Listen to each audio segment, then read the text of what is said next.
one was 18, an 18-year-old boy who went on to Durham Tech. I had a 17-year-old boy. I had two 16-year-old girls who have gone on to school, matriculated to college, and then I had a 15-year-old who has gone on to college.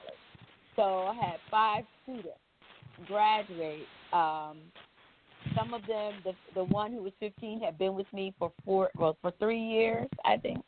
And so, but we started age 3. We teach every area of the curriculum. We teach the math, the science, the English, the foreign language, art, theater art.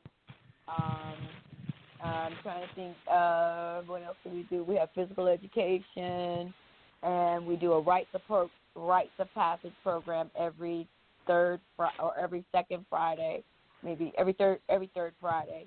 And so we've created a space with African, like I said, it's African Center. So every part of the curriculum is focused on learning styles that are best suited for African American children, curriculum that is empowers them for learning, and we have had a lot of success. The average graduate from here is about 16 or 17 years old. I've had 8 or 9 children who graduated valedictorian or salutatorian from their public high schools. I have several children who graduated in the top 10% of their classes and gone on to college. And, but it's all because we created a very structured, academically challenging, but nurturing environment. It's nurturing and it's reaffirming who they are and the greatness of their people. And then who are you and what is your purpose and what are you supposed to do in the community to make the community better for you. So we practice the Kwanzaa principles, so it's a lot of affirmation of our children. And because of that, they know what Black people have done. And so there's a less tendency to be foolish because we don't tolerate it, for one thing, but also why you shouldn't be doing that. You know who you are. You know what the expectation is from your family. And they cover all social. I've got GEDs to PhDs over here. So the whole community is represented. Yeah. Wow, that's a great thing. I definitely want to continue the conversation. We still got a little bit, about less than an hour to go, but I've got another entrepreneur that I want to bring on. But before we bring them on, I did want Dean had sent me a text about the way that his wife's business was going. So we always try to keep ourselves correct in going the information. So, Dean, if you would explain to the listeners which direction she's going in and things of that nature, and then we'll bring in Desmond, because Desmond's got a very fascinating business, and I think the ladies will be interested in as well. But if you just explain a little bit about what you were explaining on the text as to the direction that she is heading in now. We don't have to get into the details as to what happened with the other business, but what direction she's going in now. Right now, she's focusing on exclusive events, and it's an event planning company. She also does designs for, she creates things. So beaded jewelry, the little decorations that you hang, like the wreaths that you put on the door. She makes little designs out of different fabrics and materials. And she's focusing on that, hopefully in a couple of months or so, looking for a spot to have a venue to host events, for banquets and parties and what have you. So looking more so at that, focusing in this Jersey area where we're in. So that's what her focus is on, and it's called Exclusive Events. Sounds good. If you would bring in Desmond, because we might want to drop in a minute, but I did want to bring in Desmond to the conversation because I wanted to tell folks who he is.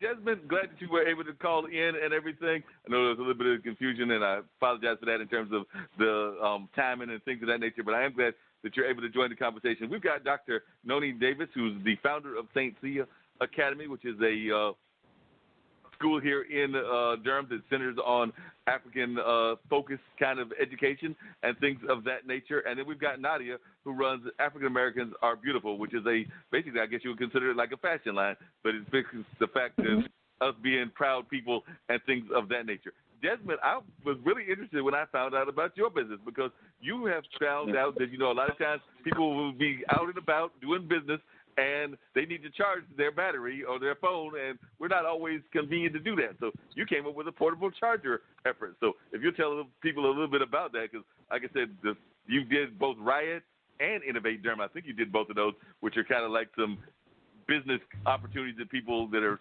founding businesses get to come to these things, make a pitch and things of that nature. I think you won a couple of those pitches. It might have been Black Wall Street or one of the other ones. But tell us a little bit about how you came about this wonderful business with your business partners. Yeah, definitely. And, thank you for having me on tonight. I definitely was listening to some of the conversation, and I'm already encouraged just as like an African-American entrepreneur, just to kind of go a little bit harder just because we have this important ecosystem of people doing some really cool things. But in essence, I have always been like I guess an international econ nerd, and so I was fortunate to have the ability to get into an MBA program a few years ago, and I was actually studying in China for 2 years. And during that time, China is very advanced when you talk about technology and like initiatives that they have.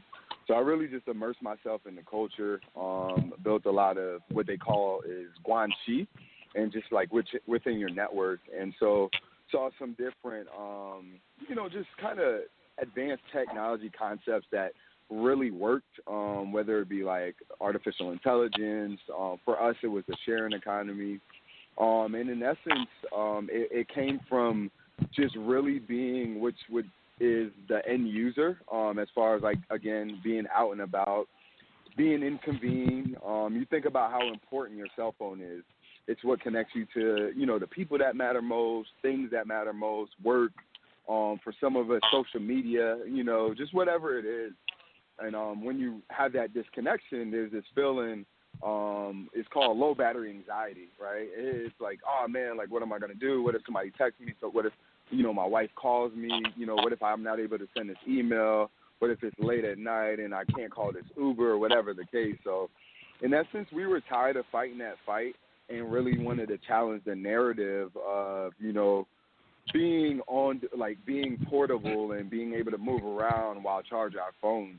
And so one of the things that we saw is like a lot of people were either, carrying around a standard charger where they had to hover over an outlet, where they had to, be confined in one area to charge their cell phone, or they were like doing without, right? They were like, hey man, I'll just have a dead battery or whatever the case may be.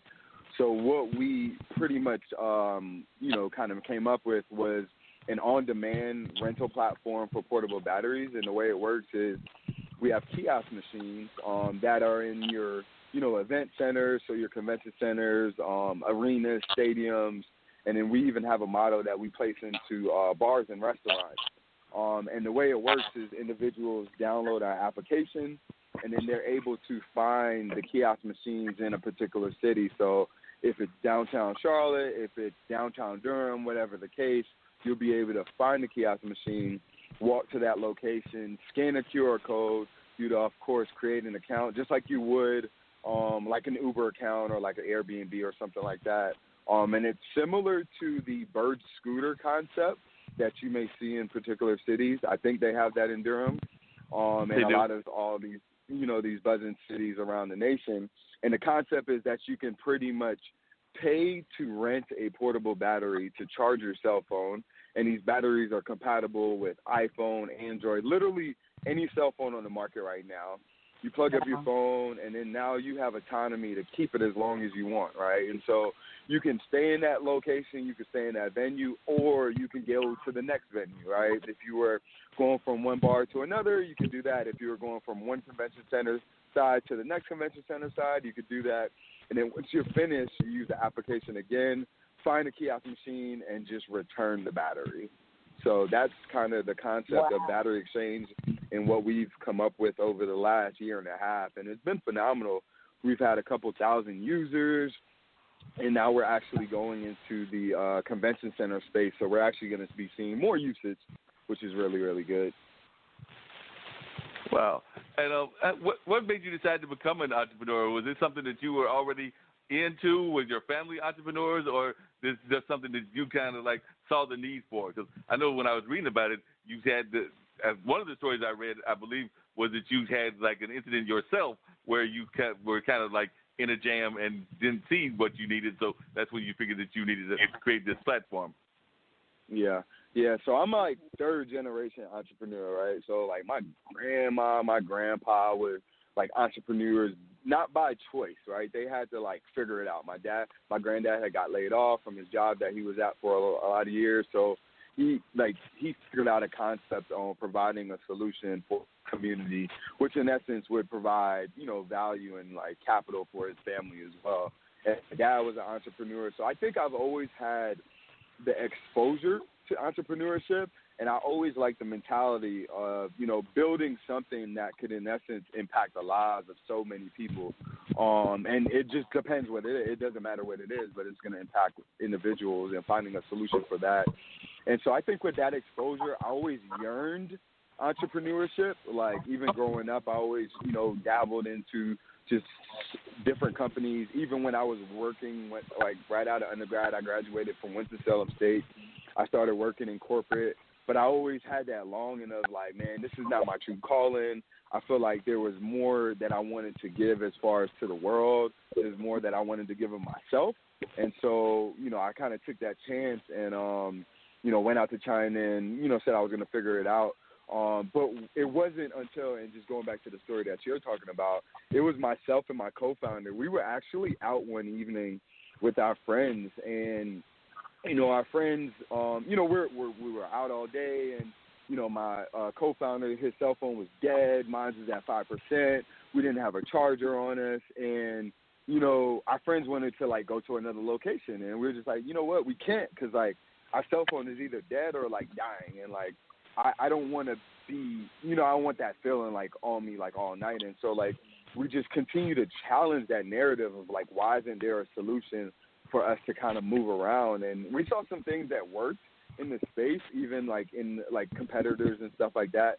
But we felt like we could, build a more efficient and a better product. So, in essence, fast forward and having connections to some manufacturers out in the East, we're able to build and develop what we have now. But it was definitely my parents and my grandparents' influence as far as, like, taking that chance in the whole entrepreneurship game. Definitely. Now, the two ladies earlier before you got on the call, I was asking them what Dr. King's legacy meant to them in terms of their different fields that they're in. I was wondering what Dr. King's legacy meant to you, and also how you kind of carry his legacy on to the work that you do now. Yeah, totally. I mean, first and foremost, Dr. King is an alpha man, and I am as well. So, we relate in that accord. And then just, like, I think as I look back at Dr. King and just, like, individuals in his time and individuals that just came before me and the sacrifices they made for me to even have the opportunities I have, like, that's why I go so hard. Like, I don't go hard just, I want to build a legacy for my family, but it's because, individuals before me fought so hard just to provide these opportunities for me. So for them, it's a sense of motivation. It's a sense of, especially in the space that I'm in, there's not a lot of African Americans, and funding and capital doesn't even matriculate to us. I think it's the stat is like under like 2% that actually goes to, like, African American founders, let alone women African American founders. And so for me to continue to push that ordeal that we are just as good as the Ivy League, individual that's getting capital just because of where he came from or the connections that he had. So I think some of the ways that I try to, some of the ways I try to reinvent that is, just recently we were able to raise like $95,000 from our community and our network of individuals that a lot of times just look like us. And it was from the point of going to VCs and investment groups and them saying like, hey, you're too early or this, that, and the other, or I just didn't have the right connections or whatever it was, but I knew I had a concept that could, be high growth, that could scale across the nation. And so what I did was I built up this following on social media, and then I built up a support system of individuals, again, that looked like me from my church, from, you know, my university, from my fraternity, that just believes in me as an individual and as an entrepreneur.